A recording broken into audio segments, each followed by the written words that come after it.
الحمد لله والصلاة والسلام على رسول الله أما بعد باب من سأل وهو قائم عالما جالسا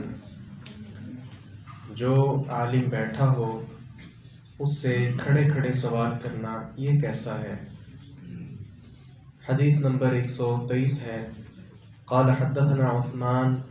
قال أخبرني جرير عن منصور عن أبي وائل عن أبي موسى قال جاء رجل إلى النبي صلى الله عليه وسلم فقال، ابو موسیٰ اشعری رضی اللہ عنہ سے روایت ہے، بیان فرماتے ہیں کہ ایک آدمی نبی مکرم صلی اللہ علیہ وسلم کی خدمت میں حاضر ہوا اور کہنے لگا، یا رسول اللہ، اے اللہ کے رسول صلی اللہ علیہ وسلم، من القتال فی سبیل اللہ، اللہ کے راستے میں لڑنا یہ کسے کہتے ہیں؟ فإن أحدنا يقاتل غضبا، کیونکہ ہم میں سے کچھ لوگ ایسے ہیں کہ جو غصے کی وجہ سے لڑائی کرتے ہیں، وَيُقَاتِلُ حَمِيَّةً، اور کچھ لوگ ایسے ہیں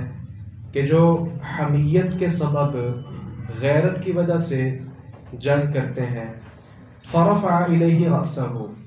چنانچہ آپ صلی اللہ علیہ وسلم نے اس کی طرف اپنا سر مبارک اٹھایا۔ قال وما رفع إليه رأسه إلا أنه كان قائما، راوی حدیث ابو موسیٰ اشعری رضی اللہ عنہ بیان فرماتے ہیں کہ آپ نے اپنا سر مبارک اس لیے اٹھایا تھا کہ وہ سائل کھڑا ہوا تھا، آپ بیٹھے ہوئے تھے اور سائل کھڑا ہوا تھا۔ آپ نے کیا فرمایا؟ من قاتل لتكون كلمة الله هي العليا فهو في سبيل الله عز وجل، جو شخص اس لیے لڑے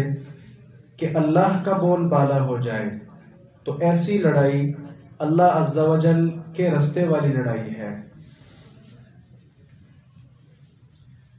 حدیث جامع ترمذی میں موجود ہے، آپ نے فرمایا من سرہ ان یتمثل له الرجال قیاما فلیتبوأ مقعده من النار، جو شخص اپنے لیے یہ پسند کرتا ہے کہ لوگ اس کی تعظیم میں کھڑے ہوں، ایسا آدمی اپنا ٹھکانہ جہنم بنا لے۔ تو امام بخاری اسی حدیث کے پیش نظر یہاں یہ بتانا چاہتے ہیں کہ اگر عالم دین بیٹھے ہوئے ہیں اور کوئی آدمی جلدی میں آیا اور کھڑے کھڑے اس نے سوال کر لیا تو اس کے اندر کوئی حرج نہیں ہے، کھڑا کھڑا وہ سوال کر سکتا ہے، یہ سوء ادبی نہیں ہے، بے ادبی نہیں ہے کہ کوئی آدمی کہے کہ آپ بیٹھ کر سوال کر لیں، نہیں، ایسا نہیں۔ اگر وہ کھڑے کھڑے سوال کر لیتا ہے اور عالم دین اس کو جواب دے دیتے ہیں تو اس میں کوئی حرج نہیں ہے۔ اب یہاں عالم دین کے لیے ضروری بھی نہیں ہے کہ اگر کوئی بزرگ آ کر سوال کریں تو عالم دین بھی کھڑے ہو کر ان کو جواب دیں، ایسا بھی نہیں ہے، بلکہ عالم دین یا محدث استاد کوئی بھی بیٹھا ہوا ہے، کوئی آدمی آ کر سوال کر لے، اس میں کوئی حرج نہیں ہے۔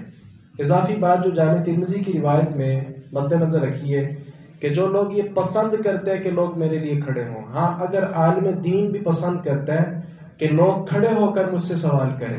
میری مجلس میں سارے کھڑے ہوں تاکہ لوگوں کو پتہ چلے کہ یہ بہت بڑا کوئی عالم بیٹھا ہوا ہے، تو ایسی صورت میں آپ نے فرمایا کہ فَلْيَتَبَوَّأْ مَقْعَدَهُ مِنَ النَّارِ، وہ جہنم کو اپنا ٹھکانہ بنا لے۔ آپ کے ذہن میں شاید یہ بات آ رہی ہوگی کہ یہ صورتیں تو ہمارے ہاں ہیں نہیں، ہاں یہ صورتیں ہیں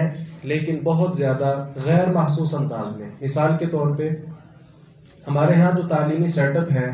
خصوصی طور پر میں اشارہ کروں گا اور نام لوں گا اسکولوں، کالج اور یونیورسٹیز کا، کہ جہاں طلباء بیٹھے ہوں، اسٹوڈنٹ بیٹھے ہوتے ہیں، استاد آتے ہیں تو فوری طور پر ایک بچہ بولتا ہے کلاس اسٹینڈ اپ، سارے کھڑے ہو جاتے ہیں۔ تو یہ تعظیم میں کھڑے ہونا سختی کے ساتھ آپ صلی اللہ علیہ وسلم نے منع کیا ہے، تو تعظیم میں کھڑے ہونا یہ جائز نہیں ہے۔ ہاں ویسے اگر کوئی کھڑے کھڑے سوال کر لیتا ہے بیٹھے عالم دین سے تو اس میں کوئی قباحت اور کوئی حرج نہیں ہے۔ اصل میں پیچھے حدیث نمبر 93 سے پہلے امام بخاری نے باب قائم کیا تھا، باب من برک علی رکبتیہ عند الامام او المحدث، محدث اور امام کے سامنے دو زانو ہو کر بیٹھنا۔ تو یہاں یہ بتا دیا کہ دو زانو ہو کر بیٹھنا اصل طریقہ یہ ہے تعلیم کا کہ آدمی استاد کے پاس یوں بیٹھے ادب کی حالت میں اور پھر ہر بات کو سمجھے، سنے، پھر اس پر عمل کرے۔ لیکن اگر کوئی جلدی میں کھڑے کھڑے بات پوچھ لیتا ہے تو اس کے اندر بھی کوئی حرج نہیں ہے۔ باقی حدیث میں جو سوال انہوں نے کیا اور آپ صلی اللہ علیہ وسلم نے جواب دیا، اس سے یہ یاد رکھیں کہ لڑائی ہمارے ہاں کئی لڑائیاں ہیں، کچھ تو غصے کی وجہ سے انتقام لینے کے لیے کہ اس نے فلاں بھائی کو قتل کیا تھا، میں بھائی کا بدلہ لینے کے لیے جنگ کر رہا ہوں، اور کچھ جنگیں ذات پات کی بنیاد پر ہوتی ہیں، کچھ جنگیں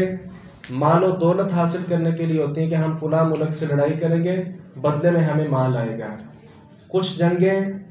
شہرت اور ناموری کی وجہ سے ہوتی ہیں کہ میں جنگ کروں گا تو لوگوں کے اندر میرا نام پیدا ہوگا کہ میں کتنا بہادر آدمی ہوں۔ اسی طرح اور بھی ملک حاصل کرنے کے لیے یا کسی ملک کے اندر قیمتی وسائل ہیں، وہاں معدنیات ہیں، کوئی اور چیزیں موجود ہیں، ان پر قبضہ جمانے کے لیے جنگ کرنا، تو یہ مختلف صورتیں ہیں جنگ کرنے کی۔ کامیاب اور اللہ تعالیٰ کے ہاں مقبول جنگ کون سی ہے کہ جس جنگ کے ساتھ اللہ کا بول بالا ہو جائے، اللہ کی بات بلند ہو جائے، وہ اصل جنگ ہے۔